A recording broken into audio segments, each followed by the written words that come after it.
Never heard of the Republic of North Macedonia? Well, I don't blame you if you've never heard of this country, which, by the way, I'm going to call it just Macedonia in this video. It's one of the world's smallest countries, it's one of the world's newest countries, and it's one of the world's most spectacular countries. We've been here twice so far, and we'll probably be back again. Whether you're coming here for a week, a month, or a year, or even longer, we'll tell you all of the reasons we think Macedonia is a great country, but also just a few reasons why it might not meet your expectations. My name is Ryan. My wife Emily and I are the Snail Travelers. The natural beauty. Definitely, one of the best features of Macedonia is the beautiful landscape. Who knew that such a small country could pack in such stunning landscapes? I'm going to give you just two examples here, starting with Mataka Canyon. When we first planned our time in Skopje, we said, maybe we'll go to the canyon if we feel like it. We didn't make it a priority, and don't you dare make that same mistake that we almost made. As you can see from the video clips here, this canyon is why I put the natural beauty of Macedonia as the first category in the video. The second example that you're seeing is the area around Lake 𝗟𝗃 in the southwest part of the country on the border with Albania. Here, the natural beauty is mixed with the architectural beauty because the lake is surrounded by charming old villages with beautiful mosques, churches, and monasteries. Just promise me you'll appreciate and enjoy Macedonia's natural beauty because it deserves your admiration. Communication. There are two reasons why communication in North Macedonia is easy for us. First of all, the people are very friendly here, and it's less intimidating to talk to people when they are so friendly, no matter what language you speak. And secondly, there are a lot of English speakers here, and it tends to be spoken by the general population, not just young people, and it's spoken at a higher level of proficiency. Now, that being said, there are some challenges with the language. For us, one of those challenges is the Cyrillic alphabet, which can make it difficult to read menus at restaurants and signs, but the directional signs tend to be bilingual, which is helpful. The food. There are two dishes you must try here. This photo you're seeing here is the national dish of Macedonia. It's a bean dish called 𝗟𝗶𝘃𝗁𝗂𝗂 cooked in a clay pot. The beans are boiled with an onion, and that onion eventually gets fried and mixed in with the beans along with various seasonings. Another fantastic dish that you must try in Macedonia is moussaka. It's a meat dish mixed with either potatoes or eggplant. You're seeing the potato version here, and it is something I could happily dream about every night. The capital. So many capital cities that we have visited are overwhelming to us because they are overcrowded and chaotic. But here in Skopje, we get a completely different vibe, and I think when you come here, you will notice a difference too. You will notice everything is a bit more calm, a bit less intense, and it's really a very pleasant place to visit or live. Taking a scenic and leisurely walk along the riverfront is mandatory in Skopje, where you'll see the picturesque bridges, and I don't know, the river is just another feature of the city that gives it a calming atmosphere. You'll also want to spend time in Macedonia Square with the massive statue called Warrior on a Horse dominating the square. And by the way, speaking of statues, there are statues everywhere here. I think there are more statues than people. That's an exaggeration, of course, but seriously, this place is a sculptor's paradise. I don't know who this guy was, but I think I would have liked him. He would be my friend. We also think you should head up to the fortress just across the river from Macedonia Square. You'll get great panoramic views over the city from up here. It's very quiet there, and chances are you'll have the whole place to yourself.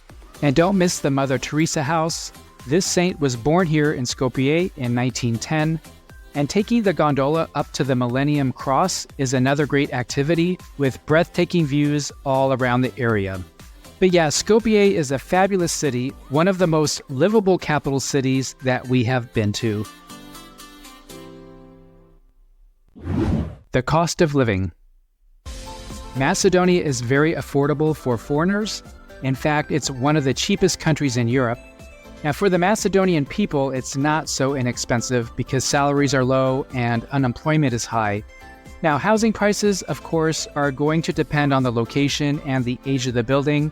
Our apartment that you're seeing pictures of here is an older unit, but also a very large apartment.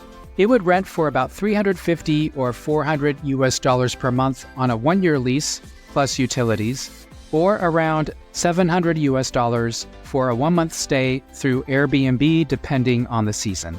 Now, this is for Skopje. Our small studio apartment in 𝗟𝗳𝗃𝗃𝗏 would be a little cheaper on either a one-year lease or through Airbnb, with the exception of the peak summer tour season in 𝗟𝗃𝗃 when prices do go up a bit. But look at the view from the balcony here. Pretty nice, wouldn't you say? Overall, based on our personal lifestyle, we think our total monthly spending would be about 45% of what it cost us to live at a similar level of comfort in the United States. For us personally, we're looking at something around $1,300 per month. Check the description below for more details. Traffic. Okay, so normally when I talk about traffic in these videos, it's a big negative.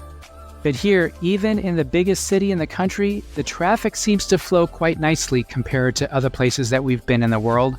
The roads are wide even in the center of Skopje, and they seem to be in pretty good condition.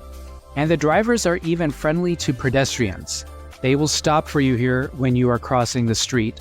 And speaking of being a pedestrian, the sidewalks here are fantastic, nice and wide with trees and shade, and they are plentiful. Quickfire categories. Macedonia is a small country, so you would probably guess the airport to be small too, and you would be right if that was your guess. The airport only has 6 gates, but despite its small size, there are a decent number of flights to other parts of Europe. For bus connections to neighboring countries, there is nothing to worry about at all. There are frequent and comfortable buses to all of the surrounding countries, Bulgaria, Greece, Albania, and Kosovo, and the buses to get around within the country are equally comfortable. Ride-sharing platforms like Uber or Grab are not readily available, but there are plenty of taxis available. The tap water is generally safe to drink, and it tastes good too.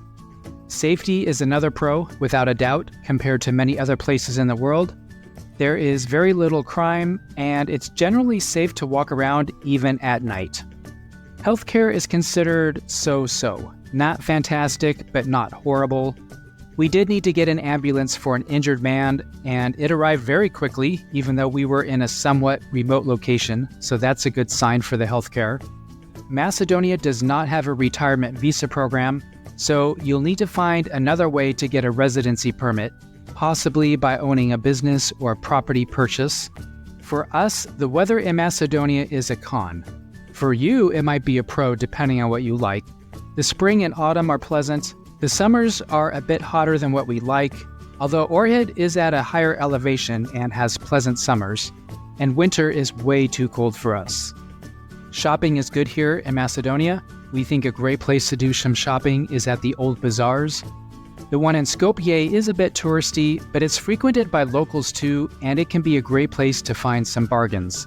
And the old bazaar in 𝗟𝗃𝗃 has all of the charm that you would expect, and another great place to pick up anything from souvenirs, clothes, or some beautiful jewelry. And there are shopping malls too, if that's your preferred method for loading up on essentials. And finally, not really a pro or con, but just something I thought is interesting. There are no McDonald's or Starbucks in Macedonia, but we have seen both Burger King and also KFC. So there you have it. We think the cons are really minor actually, and overall we think Macedonia would be a fabulous country for a long-term stay. Hey, the playlist you see there has pros and cons videos for several other countries. Here is a video about Albania that you might like, and hit that subscribe button so you don't miss any of our future videos. Thanks for traveling with us.